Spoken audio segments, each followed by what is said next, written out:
دوسری شہوت ہے شرمگاہ کی.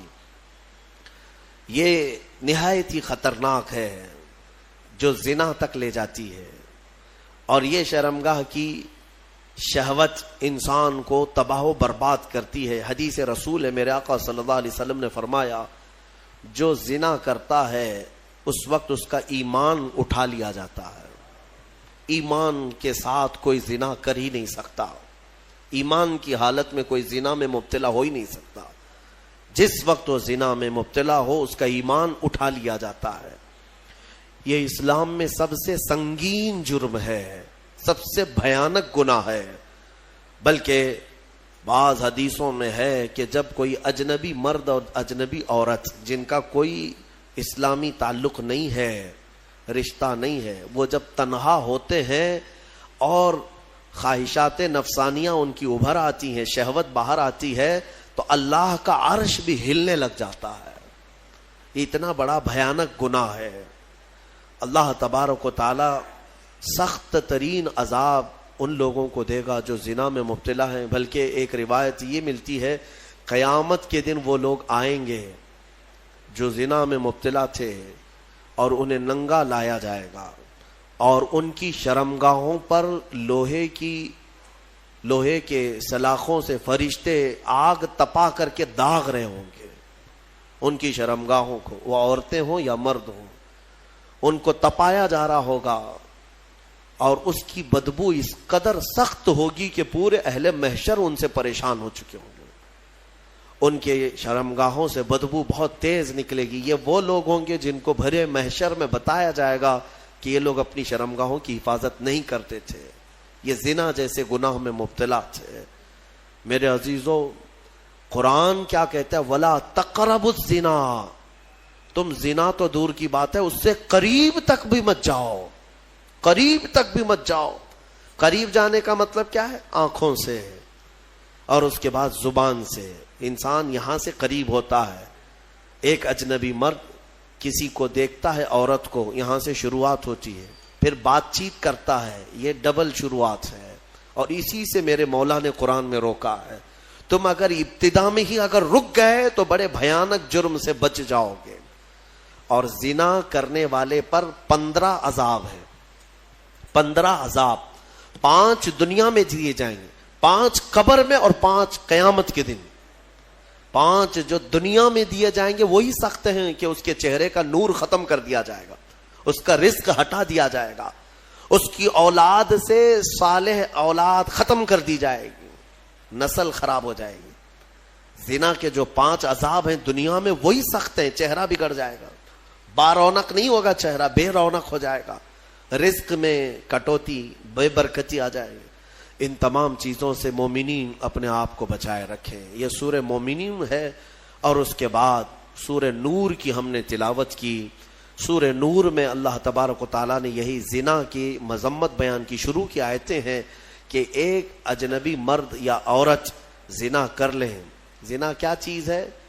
غیر شادی شدہ مرد اور عورت کا ملنا اور اپنا جسمانی سکون حاصل کر لینا, یا شہوات نفسانیہ کو پورا کر لینا, یہی زنا ہے. تنہا ہو جانا, ایک دوسرے کو چھو لینا, یا ایک دوسرے کے ساتھ وقت بتانا, گزارنا, جمع کرنا, یہ زنا کے تمام مبادیات کے ساتھ ساتھ ہے. اللہ فرماتا ہے الزانیۃ والزانی فاجلدوا کل واحد منہما 100 جلدہ. مرد اور عورت دونوں جب زنا کر لیں تو اللہ فرماتا ہے 100 کوڑے مارے جائیں گے انہیں. اسلامی حکومت ہو تو 100 کوڑے مارے جائیں گے, اور سب کے سامنے مارے جائیں گے. وَلَا تَأْخُذْكُمْ بِهِمَا رَأْفَةٌ فِي دِينِ اللَّهِ إِن كُنتُمْ تُؤْمِنُونَ بِاللَّهِ وَالْيَوْمِ الْآخِرِ. مولا فرماتا ہے ان لوگوں کے بارے میں اپنے دل میں ذرا برابر بھی نرمی مت لاؤ اگر تم اللہ پر اور قیامت پر یقین رکھتے ہو. اور ان کے عذاب کو وَلْيَشْهَدْ عَذَابَهُمَا طَائِفَةٌ مِّنَ الْمُؤْمِنِينَ. ان دونوں کی سزا پر سارے مومنین کو گواہ بناؤ. سب کے سامنے یہ سزا دی جاتی ہے, لیکن یہ سزا دینا آسان بھی نہیں ہے. کوئی آ کر کے ایرا غیرہ بول دیا کہ فلاں زنا کر رہے تھے تو قاضی صاحب فوراً کوڑے مروا دیں گے یا سنسار کر دیں گے, ایسا نہیں ہے. 4 گواہ کا ہونا ضروری ہے جنہوں نے ایسا دیکھا ہو جیسے سوئی میں دھاگا پیروتے ہوئے دیکھا ہو. اور چاروں جو ہے وہ شرعی گواہ ہوں، ہاں تب جا کر کے یہ زنا کا ثبوت ہوتا ہے، پھر اس کے اوپر سزائیں ہوتی ہیں۔ بہرحال یہ ایک بھیانک جرم ہے، اللہ تعالیٰ اس سے ہماری حفاظت فرمائے۔ اس میں آیت افک ہے، حضرت ام المومنین عائشہ صدیقہ رضی اللہ تعالیٰ عنہا پر بعض منافقین نے الزام لگایا تھا۔ غزوہ بنو مستلق ایک غزوہ جس میں حضور گئے تھے، ساتھ میں ام المومنین بھی گئی تھی۔ حضور جب بھی جہاد پہ جاتے، غزوہ پر جاتے، تو کوئی نہ کوئی حضور کی ازواج مطہرات میں ساتھ میں آپ کے ہوا کرتی تھی۔ اس غزوے میں حضرت عائشہ ساتھ میں تھیں۔ واپسی میں جب رسول کریم صلی اللہ تعالیٰ علیہ وسلم مدینے کی طرف آ رہے تھے، رات کو ایک جگہ پر قیام کیا، سب لوگوں نے قیام کیا، اور صبح ہونے سے پہلے پہلے کوچ کرنے کا حکم ہوا۔ حضور پاک صلی اللہ علیہ وسلم اپنے صحابہ سمیت کوچ کر گئے۔ ہوا یہ کہ حضرت عائشہ صدیقہ کا جو کجاوا اونٹ پر رکھا جاتا تھا، یعنی ایک پوری جھوپڑی ہوتی تھی، اسے اٹھا کر رکھا جاتا تھا، اٹھا کر کے پھر اتارا جاتا تھا زمین پر، تو وہ نیچے تھی۔ حضرت عائشہ اس میں بیٹھی نہیں تھی، ان کا ایک ہار کہیں چھوٹ گیا تھا، وہ ڈھونڈنے کے لیے نکلی تھی۔ صحابہ نے خالی کجاوا اٹھایا اور اونٹ پر رکھ دیا اور لے کر چل پڑے۔ ان کو ایسا لگا کہ ام المومنین اندر ہیں، چل پڑے۔ سفر بہت لمبا ہو گیا، صبح کا وقت تھا، حضرت عائشہ چھوٹ گئی پیچھے راستے میں۔ ان کا کھویا ہوا وہ جو ہار ہے اس کو تلاش رہی تھی۔ ہوتا یہ تھا کہ قافلے میں پیچھے ایک صحابی آیا کرتے تھے جو گرا ہوا سامان اٹھاتے ہوئے، کافی دور وہ چلتے رہتے تھے قافلے سے۔ اس وقت حضرت صفوان ایک صحابی ہیں، وہ پیچھے چلے آ رہے تھے۔ انہوں نے حضرت عائشہ کو تنہا دیکھا تو انہوں نے کہا انا للہ، یہ کیا ہو گیا، حضور کی زوجہ ہیں اور یہ اکیلی کیسے رہ گئی؟ تو بہرحال حضرت صفوان نے پورا سہارا دے کر حضرت عائشہ رضی اللہ تعالیٰ عنہا کو مدینے تک ساتھ لائے۔ مدینے جب پہنچے تو منافقین نے اتنی بات پر الزام لگانا شروع کر دیا، رسول اللہ کی زوجہ عائشہ کسی اور کے ساتھ تنہا چلی گئی تھی، معاذ اللہ۔ یہ بھیانک الزام تھا، تہمت، اس کے گناہ، یہ بھی اس کے بھی حدود آئے ہیں قرآن میں۔ اگر کسی مومن پر یا مومنہ پر آپ نے تہمت لگائی اور ثبوت نہیں لا سکے تو 80 کوڑے مارے جائیں گے، اور پھر زندگی بھر کبھی اس کی گواہی قبول نہیں کی جائے گی۔ وہ مردود الشہداء کہلائے گا، الزام لگانے والا، تہمت لگانے والا کسی پر۔ یاد رکھو، آسان نہیں ہے کسی کے بھی بارے میں کچھ بھی تہمت لگا دینا، بہت بڑا گناہ ہے، بہت بڑا گناہ ہے تہمت لگانا۔ یہاں ایسی بیٹھے اٹھے نہ جانے کتنے بھیانک گناہوں کی تہمت کئی لوگوں پر لگا دیتے ہیں، ایسا ہے ویسا ہے، قیامت کے دن پکڑ ہوگی۔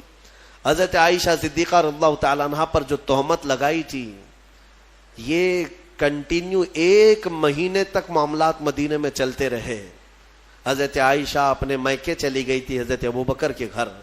حضور پاک صلی اللہ تعالیٰ علیہ وسلم انتظار کر رہے تھے کہ میرا رب کیا فرمائے گا، وہی کیا آئے گی، لیکن یہ امتحان کی گھڑی تھی۔